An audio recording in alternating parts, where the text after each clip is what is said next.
वंदे मातरम दोस्तों, आज हम लोग का सेकंड क्लास है और बहुत ही स्पेशल क्लास है। आज मैं आपको एक रोस्टर फॉर्म से यानी कि सारणीबद्ध रूप से सेट बिल्डर फॉर्म में यानी कि समुच्चय निर्माण रूप में लिखने के 72 तरीके यानी कि 72 टाइप्स आपको समझाऊंगा कि कैसे आप 72 टाइप से लिख सकते हैं। तो ये वीडियो बहुत ही इंटरेस्टिंग होने वाला है और बहुत महत्वपूर्ण भी है। सबसे पहले पिछले वीडियो में हम लोग जो जाने थे उसमें पढ़े थे सेट्स के बारे में, कुछ इंट्रोडक्शन पार्ट वहाँ पे देखे थे, तो उसमें से कुछ चीज़ें जो बच गई हैं वो यहाँ पे इस वीडियो में हम लोग कवर करने वाले हैं। तो मैं आरपी पांडे खुरपाती ग्रुप में आप सबको स्वागत करता हूँ।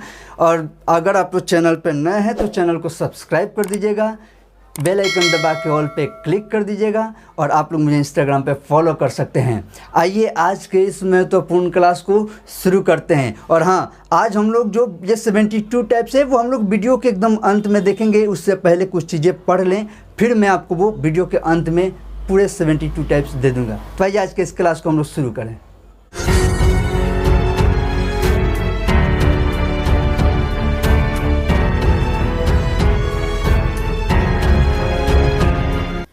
तो आइए शुरू करते हैं। तो जैसा कि हम लोग पिछले वीडियो में जो भी पढ़े हैं उसको थोड़ा जल्दी जल्दी एक बार देख लेते हैं क्या क्या पढ़े थे।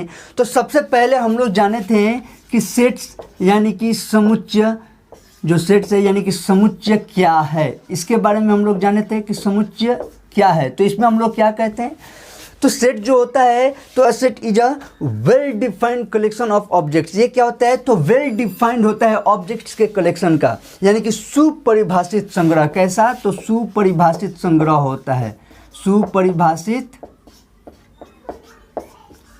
संग्रह। कैसा, वेल डिफाइंड कलेक्शन होता है। कैसा, तो ऑब्जेक्ट्स का वेल डिफाइंड कलेक्शन। तो इसके बारे में हम लोग जाने थे वेल डिफाइंड क्या है, यानी कि एक ऐसा कलेक्शन जो हमें क्लियर इंस्ट्रक्शन दे दे कि हाँ ये इससे बिलोंग करता है और ये सेट के अंतर्गत है, ये कोई बाहर नहीं जा रहा है। जैसे मान लीजिए कि मैं आपसे कह दूं कि आप अपने जो बुक है, जो एक्सरसाइज अभी आप पढ़ रहे हैं मान लीजिए, तो उसमें से एक्सरसाइज आपका जो भी अभी पढ़ रहे हैं 1.1, तो उसमें जितने भी क्वेश्चंस हैं उसका सेट, तो उसमें क्वेश्चन जितना है वही फिक्स रहेगा ना, वो आप सबको लिख सकते हैं, आप लिख सकते हैं, दूसरा भी बच्चा लिख देगा। उसमें तो अभी चमत्कार से कोई बढ़ नहीं जाएगा अचानक से। तो कोई भी ऐसा चीज़ जो एकदम आपका भी जवाब सही हो, दूसरे का भी जवाब सही हो, वो सब इसके अंतर्गत आ जाएगा। आपसे अगर कहा जाए कि आप अपने जो भी, आप जैसे दूसरा देख लीजिए, अगर आपसे कहा जाए कि अपने शहर के मोस्ट टैलेंटेड स्टूडेंट्स के बारे में बताइए, आप जिस भी शहर में हैं उसका मोस्ट टैलेंटेड, या गांव में जहां भी हैं उसका मोस्ट टैलेंटेड बच्चों के बारे में बताइए, 5 मोस्ट टैलेंटेड बताइए। तो इसमें क्या हो जाएगा, आप कैसे मापिएगा कि 5 वो बच्चे कौन है जो मोस्ट टैलेंटेड हैं, जो बहुत टैलेंटेड हैं, वो आप नहीं माप सकते हैं क्योंकि कोई मापदंड नहीं है। कारण ये है कि कोई पढ़ने में टैलेंटेड है, कोई डांस करने में टैलेंटेड है, कोई गाने में टैलेंटेड है, कोई कुछ भी करने में टैलेंटेड है, कोई बकवास करने में टैलेंटेड है। हाँ, बकवास भी एक टैलेंट है ना, अलग प्रकार का टैलेंट, वो भी सब किसी के पास नहीं आ सकता है। तो वो कौन किस तरह से, मान लीजिए 5 निकालना है, गांव में बहुत से लोग हैं या शहर में है तो शहर में बहुत से लोग हैं, उसमें से किसी एक आदमी से पूछे भाई बताओ तो इस शहर में 5 कौन से ज़्यादा टैलेंटेड लोग हैं, वो 5 किसी और का नाम रखेगा, दूसरा किसी और का नाम रखेगा। तो इससे क्या हो गया, वो सेट के अंतर्गत नहीं होगा। वेल डिफाइंड होना चाहिए, यानी कि एकदम करेक्ट होना चाहिए कि हाँ ये फिक्स है। जैसे किसी का भी कोई प्रेमचंद्र जी लेखक के द्वारा लिखी गई सभी जो कहानियाँ हैं उसका लिस्ट, तो उनका लिखा हुआ सभी कहानी जो भी है वो लिस्ट फिक्स है, वो बढ़ने घटने वाला नहीं है। तो वो सब चीज़ें ओके है, यानी कि जो फिक्स हो, जो इधर उधर नहीं हो जाए। हमारे जैसे बताया गया था हिंदी के स्वर अक्षर, तो AEIOU फिक्स है, हो गया। 10 से कम प्राकृत संख्याएं, ये किसी से भी पूछा जाएगा 10 से कम प्राकृत संख्या तो कोई भी कहेगा 1 से लेकर 9 तक बता देगा, 1 2 3 4 5 6 7 8 9। 10 से कम प्राकृत संख्या या नेचुरल नंबर फिक्स है, ये दुनिया में किसी से भी पूछा जाएगा तो यही जवाब होगा। तो ये सब क्या हो गए, सेट हो गए। और जिसका जो ऐसा इस प्रकार से जवाब हो कि खतरनाक जानवरों का समुच्चय बताइए, या खतरनाक किसी भी चीज़ का, खतरनाक पक्षियों का के बारे में कोई पूछ दे, या बहुत जैसे आपके से पूछा जाए कि आप बताइए अपने शहर के सबसे 5 ब्यूटीफुल लड़कियों के बारे में बताइए, तो 5 खूबसूरत लड़कियां अब इसमें सबका अलग अलग आंकड़ा है, किसी के लिए कोई भी खूबसूरत हो सकता है, किसी के लिए कोई खूबसूरत हो सकता है, ठीक है। तो यहाँ खूबसूरती का कोई पैमाना नहीं है, सबकी अपने अपने नज़रिए हैं, हर किसी को अपने नज़र से कोई और खूबसूरत दिखता है तो किसी को कोई और खूबसूरत दिखता है। यानी कि अगर पूछा जाए तो बहुत से लोगों का एकदम वेरी कर जाएगा जवाब। तो इससे क्या हो गया कि हम लोग उनको सेट्स के अंतर्गत नहीं लेते हैं, ठीक है। तो ये सभी चीज़ें हम लोग जो फिक्स हो जाए, जिसका जवाब सबका सेम हो, सेट्स वैसे हो जाएगा, अलग अलग आ जाए, पर्सन टू पर्सन चेंज हो जाए, एक आदमी से दूसरे आदमी पे बदल जाए, वो सेट्स नहीं होगा। ये हो गया छोटा सा बात। दूसरा बात हम लोग उसमें जाने थे कि हम लोग उसमें एक सिम्बॉल्स के जैसे सेट्स को लिखते कैसे हैं, तो उसमें हम लोग समझे थे क्या, तो सेट्स को जैसे मान लीजिए कि 10 से कम प्राकृत संख्या लिखना है तो 1 2 3 4 5 6 7 8 9 यहाँ तक हो गया। इसको जो ये होते हैं वस्तुएं, इनको हम लोग अवयव भी कहते हैं और इसको हम लोग ब्रेसेस के अंदर रखते हैं। इसका नाम हम लोग कैपिटल लेटर्स के द्वारा दिया जाता है, ये हम लोग पढ़े थे, ठीक है। उसके बाद इसको आप सेट्स में पढ़े थे, लेकिन दो मेथड से हम लोग लिख सकते हैं, एक रोस्टर फॉर्म में जिसे टेबुलर फॉर्म भी कहा जाता है और दूसरा सेट बिल्डर फॉर्म जिसे समुच्चय निर्माण रूप भी कहा जाता है। तो ये रोस्टर रूप यही हो जाता है और समुच्चय निर्माण रूप में अगर इसको लिखना हो तो हम लोग कैसे लिख सकते हैं, तो A is equal to x such that x belongs to n and या और यहाँ पे हम लोग लगा सकते हैं, आप शर्त लिख देना है तो यहाँ पे कुछ भी x इज लेस देन 10 भी लिख सकते हैं, यहाँ से भी छोड़ सकते हैं, या मन करे तो यहाँ से is greater than equal to 1 से भी लगा सकते हैं, कोई दिक्कत नहीं, दोनों हो जाएगा। अब वैसे तो मैं आज आपको इसके बहुत सारे रूप आज दिखाने वाला हूँ, आपको पूरा मौका दूंगा कि आपको लिखने का भी मौका मिल जाएगा, एकदम आप स्क्रीनशॉट लीजिएगा। मैं बाद में इसको बहुत सब कुछ लिखूंगा, जैसे बोला था मैंने पिछले ना कि सब कुछ इसमें लिखवाऊंगा, वो सब पूरा मैं लिखूंगा ताकि आपको 20-25 तरीके से लिखना आ जाए। चलिए ठीक है, ज़्यादा ही हो सकता है, कम नहीं, 25 से भी ज़्यादा हो सकता है लेकिन कम नहीं होगा। तो इतने तरीका ये सब अभी चीज़ें हम लोग जान चुके हैं पिछले वीडियो में। अब आज के वीडियो में हम लोग बात करने वाले हैं इस पूरे सेट्स में इस टाइप्स के N, W, Z ये सब टाइप्स के बहुत से सिंबल्स यूज होते हैं। तो बहुत से बच्चों को पहले पढ़े रहते हैं, उन्हें पता रहता है, लेकिन बहुत से कुछ ऐसे भी स्टूडेंट्स होते हैं जिन्हें ये नहीं मालूम है। तो अभी इस चीज़ के लिए वो अलग क्या जाए, इसलिए मैं उन सबका एक पैकेज इस वीडियो में सब कुछ कर दूंगा, ऐसे सिंबल्स के बारे में भी और साथ साथ इनको सेट बिल्डर फॉर्म में कितने तरीके से लिख सकते हैं वो भी, दोनों चीज़ हम लोग आगे देखने वाले हैं। तो अब आइए, ये तो हो गई पीछे की कुछ छोटी छोटी बातें। अब हम लोग आज के वीडियो को शुरू करते हैं और आगे हम लोग जानते हैं कि कैसे कैसे लिखेंगे और क्या क्या उनके सिंबल्स होंगे।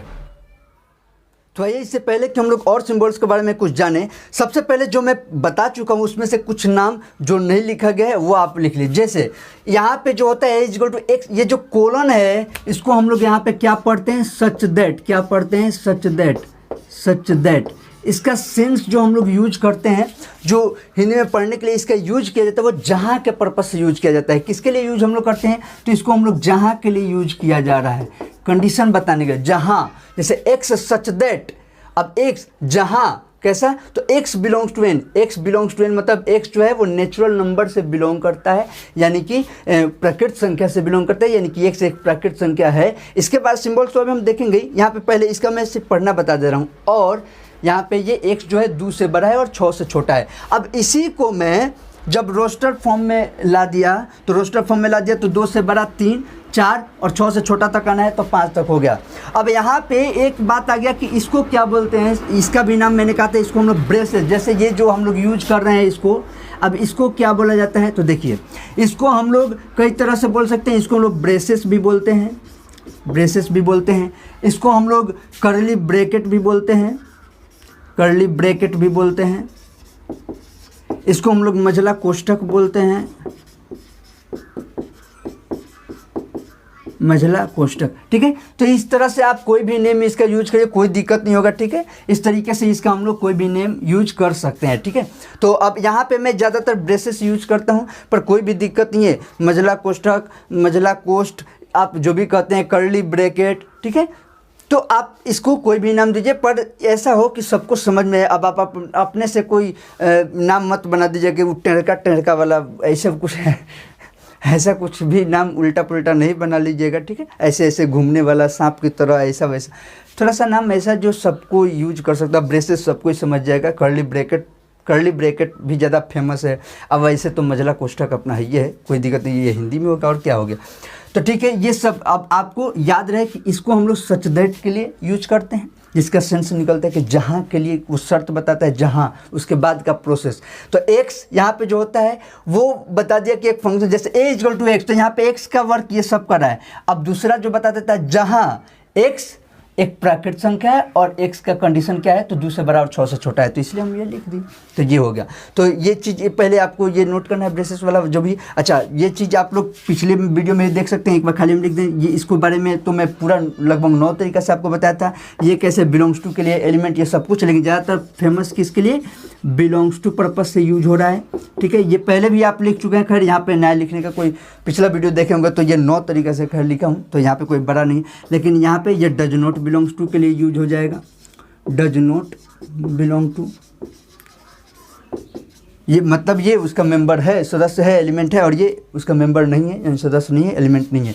तो यहाँ पे ये अगर छोटा सा कुछ आपको नोट करना चाहते हैं तो वीडियो को पॉज करके जल्दी से नोट कर लीजिए। अब हम लोग का मेन बात जो करना है जो सिंबल्स के लिए, वो अब हम लोग देखते हैं, पहले आप नोट कर लीजिए।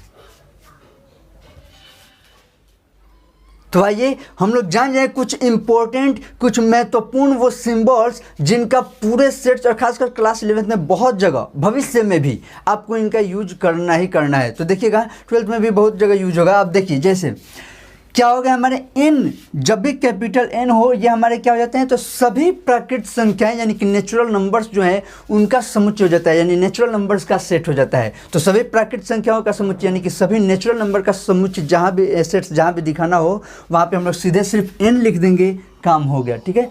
जब हम लोग को डब्ल्यू आ गया, ठीक है, जब कैपिटल, ये सभी कैपिटल लेटर्स में ही है, जब डब्ल्यू हम लोग का आ गया तो डब्ल्यू किसके लिए हमें डिनोट कर रहा है, तो सभी पूर्ण संख्याओं यानी कि सभी पूर्ण संख्याओं का समुच्चय, यानी कि जो भी होल नंबर्स हैं हमारे, तो होल नंबर्स के सेट्स को जब हमें दिखाना होगा तो हम कैसे दिखाएंगे, डब्ल्यू से। उसके बाद जब हम लोग का है तो एक आई और जेड, यहाँ पे क्या हो जाता है कि आई भी है और जेड भी है, ठीक है। तो आई और जेड दोनों ही यहाँ पे काम करेंगे, तो आई या जेड किसके लिए हो जाए, तो सभी पूर्णांकों का समुच्चय, सभी पूर्णांकों का समुच्चय यानी कि सभी इंटीजर्स जो है हमारे उनके सेट्स जो हैं उनको हम लोग आई और जेड से दिखाते हैं। अच्छा चलिए, उसके बाद हम लोग का क्या है, उसके बाद देख रहे हैं हम लोग जेड प्लस। अच्छा, तो ये जेड प्लस जो प्लस लग गया ना, तो जेड किसके लिए था, तो इंटीजर्स के लिए था, यानी पूर्णांक के लिए था। तो जेड प्लस का अर्थ हो गया कि जो भी पॉजिटिव इंटीजर्स हैं यानी धन पूर्णांक हैं उनके सेट्स को दिखाना हो तो हम सिर्फ जेड प्लस लिख सकते हैं, ओके। उसके बाद क्यू, क्यू किसके लिए हो गया, तो सभी परिमेय संख्याएं, जो हमारी परिमेय संख्याओं का समुच्चय है उसको हम क्यू से दिखाएंगे, यानी कि रेशनल नंबर्स का सेट्स जो है उसको हम लोग क्यू से दिखाएंगे। उसी तरह फिर जब क्यू प्लस हो गया तो क्यू प्लस होते ही ये आपको क्लियर हो गया कि भाई रेशनल नंबर्स जो परिमेय संख्या है उनका धन जब लेना हो, सिर्फ धनात्मक लेना हो, यानी कि सभी धन परिमेय संख्याओं का समुच्चय यानी पॉजिटिव रेशनल नंबर्स का सेट्स हो जाएगा। तो पॉजिटिव रेशनल नंबर्स का सेट्स दिखाने के लिए हमें क्या करेंगे, क्यू प्लस। उसके बाद आर है हमारा, तो आर किसके लिए है, तो सभी वास्तविक संख्याओं का समुच्चय जब दिखाना हो यानी कि set of all real numbers का जब भी हमें बताना हो तो वो क्या हो जाएगा, कैपिटल आर हो जाएगा। तो रियल नंबर्स का सेट्स को बताने के लिए हम कैपिटल आर करते हैं। उसके बाद आर प्लस, तो फिर उसी तरह जब प्लस लग गया तो आर किसके लिए था, तो रियल नंबर्स के लिए था। तो उसी तरह से आर प्लस सभी धन वास्तविक संख्याएं यानी कि सभी पॉजिटिव रियल नंबर्स के सेट्स को दिखाने के लिए हम क्या करते हैं, तो कैपिटल आर प्लस से डिनोट करते हैं। ये कुछ वो है जो एकदम महत्वपूर्ण, जिनका ज़्यादातर यूज आना ही आना है आपको, ठीक है। इस एक्सरसाइज में इनका बहुत यूज आना है। तो सबसे पहला काम तो आप वीडियो को पॉज करके इसे नोट करिए। अब हम लोग को अभी बहुत कुछ, अभी और भी कुछ बातें करनी है, तो पहले इसे आप बेहतरीन ढंग से नोट कर लीजिए, स्क्रीनशॉट ले लीजिए, वीडियो को पॉज करके नोट कर लीजिएगा। आइए अब आपको जिसका इंतजार था वो, यानी कि ये एक हमारा रोस्टर फॉर्म में दिया हुआ है सेट। कैसा है, ए इज इक्वल टू 1 2 3 4 5 6 7, और इसको हम लोग ये सेट बिल्डर फॉर्म में समुच्चय निर्माण रूप में लिखे हैं। अब आप कहेगा कि सर आप तो कहे थे कि आप बहुत ज़्यादा 25 से भी ज़्यादा देने वाले हैं, लगभग 20 से भी 25 से भी ज़्यादा, ये तो बहुत कम दिख रहा है। अब ध्यान से समझिए और कैसे है, ये कितना ज़्यादा है, अब इसको समझना है। अब तो ध्यान से समझते चलेगा, पहले मैं क्लियर कर दूं। आपको बहुत सी चीज़ें एक ही दिख रही हैं पर एक जैसा कुछ भी नहीं है, इसमें बहुत अलग अलग है, ध्यान से समझिएगा। पहला है A is equal to x such that X 8 से कम एक प्राकृत संख्या है, 8 से कम प्राकृत संख्या है। एक्स सच दैट एक्स 8 से कम प्राकृत संख्या है। कोई ऐसा लिखा है, ओके है।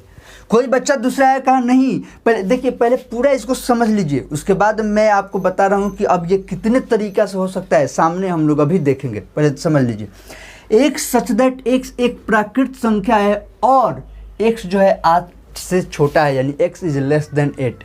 यहाँ पे अब शर्त वाला आ गया, अब कंडीशन लग गया, ठीक है। तो ये दूसरा तरीका हो गया। तीसरा हम लोग का है a is equal to x such that x एक प्राकृत संख्या है और कंडीशन हम बदल दिए, क्या? तो x जो है वो 1 से बड़ा और 1 के बराबर है और 7 से छोटा और 7 के बराबर है। देखो ये लाइन, ऊपर वाला लाइन, ये सब अलग अलग हो रहा है, कंडीशन हम बदल दे रहे हैं, चीज़ें बदल दे रहे हैं। यहाँ पे मैं बता क्या रहा हूँ, चीज़ तो सब घूम फिर के यही ना बता रहा है, बट वे तरीका, कितने तरीकाओं से हम लिख सकते हैं। बच्चों को हम देखते हैं कि एगो दूगो जान जाते हैं, बस वही 1-2 तरीका में गोल गोल घूम रहे हैं। तो मेरा मकसद ये है कि आप ये सब जानें। अभी बहुत से हैं, अभी देखिए, एक सच दैट x एक प्राकृत संख्या है और अब फिर यहाँ पे कंडीशन बदल गया, 1 से बड़ा और 1 के बराबर है और 8 से छोटा है, फिर चेंज हो गया। चलिए यहाँ पे आते हैं, एक सच दैट x एक पूर्ण संख्या है, होल नंबर्स के बारे में, और x is greater then 0 and less than 0। अच्छा, एक सच दैट x एक पूर्ण संख्या है और x 0 से बड़ा और बराबर है 1 के, x जो है 1 से बड़ा और बराबर है और 8 से छोटा है, फिर शर्त बदल गया। उसी तरह एक सच दैट x एक पूर्ण संख्या है और यहाँ पे फिर शर्त x 1 से बड़ा और बराबर है और 7 से छोटा और बराबर है, फिर यहाँ पे बदल गया, पूर्ण संख्या ही रह गया और 0 से बड़ा और 7 से छोटा और बराबर हो गया। तो ये हो गए। अभी ध्यान दीजिएगा, अब इन दोनों को जो प्राकृत संख्या के लिए हम सिंबल्स यूज करते हैं n, तो एक such that x belongs to n और कंडीशन 1 हम यहाँ पे दिए हैं। अब यहाँ पे समझना है आपको। फिर पहले ये देख लीजिए, पहले बिलोंग्स टू w और एक ही कंडीशन दिए हैं, बिलोंग्स टू z और एक ही condition, belongs to z plus और एक ही कंडीशन। अब समझिए कि अब हम लोग का नंबर कितना बढ़ रहा है और कैसे बढ़ेगा। नंबर 1, आपको मैंने बताया कि यहाँ पे कोलन लिखिए या हम लोग ऑब्लिक लगा सकते हैं, यानी स्लैश का चिन्ह दे सकते हैं ऑब्लिक का, उससे। तो सबसे पहले 1 2 3 4 5 6 7 8 और इन्हीं दोनों में अभी हम गिनती कर रहे हैं, बाहर से नहीं, इन्हीं दोनों में हम इन दोनों को रख रहे हैं। जो प्राकृत संख्या के लिए n सिंबल लिया गया है और पूर्ण संख्या के लिए w, तो यही दोनों को। तो 8 2 10 हुआ, ध्यान दीजिएगा कितना हुआ 10। अब समझिएगा, ये 1 2 3 4 5 6 7 8 और इन दोनों का सिर्फ सिंबल यूज किए हैं, 10 हुआ है। तो अब इन 10 में 10 ही क्यों, अभी देखिए, अभी 8 ही लीजिए, कारण बता रहा हूँ, अभी 8 ही लीजिए, सिर्फ यही 8 हो गए। अब प्लस आपको ध्यान देना है, यहाँ पर बिलोंग्स टू जो n से हम लोग लिखे हैं, n वाले में एक ही कंडीशन हम दिए हैं, x is greater than equal to 1 और लेस देन इक्वल टू 7। अब आप बताइए ये चारों उसमें कंडीशन आएंगे कि नहीं, ऊपर वाला n में ये चारों कंडीशन हो सकते हैं। तो एक हम लिखे हैं, 3 और ऐड होगा, तो 3 और ऐड होगा। ओके, चलिए कोई बात नहीं, 3 इसमें और ऐड हो गया। उसके बाद जब W वाले में आएंगे, यहाँ पे भी एक कंडीशन हम दिए हैं, इसमें से एगो लिए हैं, यहाँ पे बाकी 3 और, W लिख के आप लिख सकते हैं, हाँ बिल्कुल लिख सकते हैं, तो 3 और हो गया। तो ये अभी हम सिर्फ अब इन्हीं का बात किया जाए, तो 8 3 11 3 14, ये कितने हुए? 14 हम लोग के हुए हैं। कौन? तो सिर्फ अभी प्राकृत संख्या और पूर्ण संख्या पे बात कर रहे हैं। अब 14, अब ध्यान दीजिएगा, यहाँ पे 14 के बाद अब क्या हो रहा है, 14 को अगर आप इनके स्लैश लगा के लिखना चालू कर दें, यानी कोलन के बजाय सब में स्लैश लगा दिए, तो 14 multiplied by 2 is equal to 28। सिर्फ अभी इन्हीं दोनों पे हम बात कर रहे हैं, अभी हम जेड और जेड प्लस पे भी पहुंचे नहीं हैं, आप समझ रहे हैं ना। अगर सब में कोलन के बजाय आप खाली स्लैश लगा दीजिए तो 14 तरीका से है, तो 14 into multiplied by 2 is equal to 28, 28 तरीका हुए हैं। दूसरा, ये जो भी नेम इंग्लिश में दिए गए हैं इन सब को अब आप कर दीजिए, ये 8 जो हैं, इन 8 को अगर इंग्लिश नेम कर दीजिए तो इसमें और 8 ऐड कर दीजिए, तो ये हो गए 36। 36। अभी भी बात किस पे हो रहा है, सिर्फ मैं बात कर रहा हूँ नेचुरल नंबर और होल नंबर पे। नेचुरल नंबर और होल नंबर की सहायता से मैं इस चीज़ को 36 तरीके से, यानी 36 तरीके से लिख सकता हूँ, यानी आप लिख सकते हैं। आपको मैं अभी समझा रहा हूँ ना, तो आप लिख सकते हैं। अब इससे प्लस आइए, अब बात करिए, अगर इन दोनों से 36 टाइप हो सकते हैं, बात आप समझ रहे हैं ना, बोर्ड को पूरा भर देंगे, समझ में आ रहा है पूरा चीज। अगर इन दोनों से 36 टाइप हो सकता है तो Z और Z प्लस से फिर 36 हुआ। Z और Z प्लस का जब काम करेंगे यानी पूर्णांक और धन पूर्णांक, दोनों पूर्णांक ही है ठीक है, लेकिन थोड़ा तो अंतर हो रहा है ना। तो पूर्णांक और धन पूर्णांक जब बात आ गया तो 36 और अब बताइए 72, टोटल 72 टाइप्स। हम तो 20-25 मतलब कहे नहीं कि 20-25 तो कुछ भी नहीं है, इसको 72 तरीके से 72 मेथड से, मैंने मेथड तो यही है ना, लेकिन 72 जो कि हर लाइन एक दूसरे से कुछ ना कुछ अलग होगा। तो ऐसे 72 टाइप से इस एक चीज़ को हम सेट बिल्डर फॉर्म में लिख सकते हैं लोग। और अब आप भी लिख सकते हैं। आप एक काम करिएगा, मैंने जो भी कहा इसको ध्यान से, अगर दिक्कत हुआ हो तो फिर से थोड़ा सा बैक जाइए और वीडियो को ध्यान से सुनते आइए। और आप ये 72 टाइप्स अपने कॉपी में लिखिए, और कोई दिक्कत होता है तो मुझसे बताइए। मैं क्यों 72 में यहाँ पे सब क्यों नहीं लिखा, अब ऑब्वियस है जब आपको क्लियर हो गया ना कि इस तरह से लिखा गया है तो वो भी मैं लिखूंगा। आपका वीडियो और झूठ मूठ का लंबा होते जाएगा। ये काम आप खुद कर सकते हैं। और मैं जो भी कहा हूँ आपको पूरे तर्क से बता रहा हूँ, एकदम सटीक चीज़, कोई ऐसा नहीं कि झूठ मूठ का भरमा के और आपको छोड़ देगा। पूरे बात को ध्यान से सुनते आइएगा। आप 72 टाइप से 72 टाइप्स। अब बताइए कि किसी बच्चे से अगर आप कहिएगा कि सेट बिल्डर फॉर्म में इसको लिखना है, मैं 50 से ज़्यादा टाइप्स में लिख दूँगा। 50 छोड़िए ना, आप तो खाली कह दीजिए कि मैं तो इसको 10 तरीके से लिख सकता हूँ, तो पहले ही बच्चे कहेंगे कि पागल हो गया है क्या। अब बताइए कि आप तो 72 टाइप से लिख सकते हैं, कितना डिफरेंस है। और मैं बता दूं कि हो सकता है मैं भी अभी कुछ कहीं भूल ही गया हूँ, इससे भी कहीं ज़्यादा हो सकता है, ऐसा कोई गारंटी नहीं है, पर कम नहीं हो रहा है। ठीक है, तो अब आपका एक क्वेश्चन आएगा कि सर तो इसका मतलब कि जो भी क्वेश्चन हमें रोस्टर फॉर्म में दिया हो तो सबको हम लोग क्या 72 टाइप्स में लिख सकते हैं क्या? ऐसी कोई गारंटी नहीं है, ऐसा कोई ज़रूरी भी नहीं है। ठीक है, वो कुछ कुछ चीज़ों में बदल सकता है। कभी कभी कुछ ऐसे भी चीज़ें आ सकती हैं कि हमारे पास ज़्यादा वे ही नहीं होंगे। ठीक है, पर यहाँ पे जो है ये इन सब टाइप्स के जो भी चीज़ हो, ये नंबर्स में टाइप से कुछ भी हों, यहाँ पे 1 2 3 छोड़ के कुछ गैप से भी हो, तब भी ये सब में अप्लाई हो जाएगा। आपको क्या इसमें पता होना चाहिए? तो आपको पता होना चाहिए इन सिंबल्स को, खेल समझ में आना चाहिए। कब बड़ा, बराबर, किससे छोटा, कब natural number, whole number, integers, ठीक है, पॉजिटिव इंटीजर्स, इन सबसे कनेक्टेड आपको होना होगा। अब आप कहेंगे सर इसमें आप रियल नंबर क्यों नहीं लिए हैं या रेशनल नंबर क्यों नहीं है, यानी परिमेय संख्या और वास्तविक संख्या क्यों नहीं लिए? वो नहीं ले सकते। अगर ध्यान दीजिएगा, अगर हम लोग वास्तविक संख्या का सेट ले लें, रियल नंबर का सेट ले लिया जाए और हम लोग शर्त कह दे जाए कि x is greater than equal to 1 और लेस देन इक्वल टू 7, तो ये बहुत गड़बड़ हो जाएगा। इसके लिए अप्लाई नहीं होता है, इसके लिए वो अप्लाई नहीं होता है। रीजन, रियल नंबर में बहुत है ना, बहुत कुछ है उसमें, पॉइंट्स, मतलब जो भी आप इस लाइन पे डंटे पे जितना नंबर आप सोच पा रहे हैं सब तो रियल नंबर हो ही गया ना। पॉइंट में आ रहा है, फ्रैक्शन में आ रहा है, कुछ भी हो, रूट में आ रहा है, √3 हो, कुछ भी हो, ये सब तो रियल नंबर ही है ना, सब तो रियल नंबर है, सब वास्तविक संख्या है। तो इसका तो मतलब अनंत, ये कंडीशन गलत हो जाएगा, इसीलिए इन दोनों को इसमें शामिल नहीं किया गया है। ठीक है, मैं देखिए बात, मुझे लग रहा है कि आप पूरे बातों को समझ गए और आप कॉपी में लिखिएगा ज़रूर। ये वीडियो, ये जो मेहनत मैं किया हूँ ये सिर्फ आपके लिए। मैं कोशिश करूँगा कि आप लोग ये चीज़ों को समझ चुके होंगे और आप इन बातों को अच्छे से समझ जाएंगे। अब हम लोग का नेक्स्ट जो है, तो अब एक्सरसाइज हम लोग कल NCERT का 1.1 हम लोग शुरू करेंगे और मुझे पूर्ण उम्मीद है कि आप लोग इन बातों को अच्छे से समझ गए होंगे। जो भी दिक्कत हो कमेंट करिए और अपने दोस्तों को शेयर करिए, क्योंकि मैं बहुत ही बेहतरीन ढंग से आपका +1 सिलेबस कंप्लीट कराने वाला हूँ। अपने दोस्तों को शेयर करिए, बोलिए कि आएँ वो पढ़ें, और जो भी दिक्कत हो कमेंट करें, उसका मैं स्पेशल वीडियो बनाऊंगा। जैसे किसी भी क्वेश्चन में आपको कोई दिक्कत हो जाए, मैं वीडियो बनाया हूँ, उसमें किसी पर्टिकुलर एक क्वेश्चन में भी प्रॉब्लम है, आप कमेंट करिए उस क्वेश्चन नंबर को, मैं उसके लिए एक स्पेशल वीडियो बना दूंगा। ठीक है, मुझे बस मतलब है कि आपको चीज़ें अच्छे से समझ में आ जाए। तो मैं उम्मीद करता हूँ सभी चीज़ ठीक है, आपको अच्छे से सब कुछ पल्ले पड़ गया होगा। तो यहाँ तक वीडियो देखने के लिए बहुत बहुत धन्यवाद। नए हैं तो चैनल को सब्सक्राइब करके ही जाइएगा।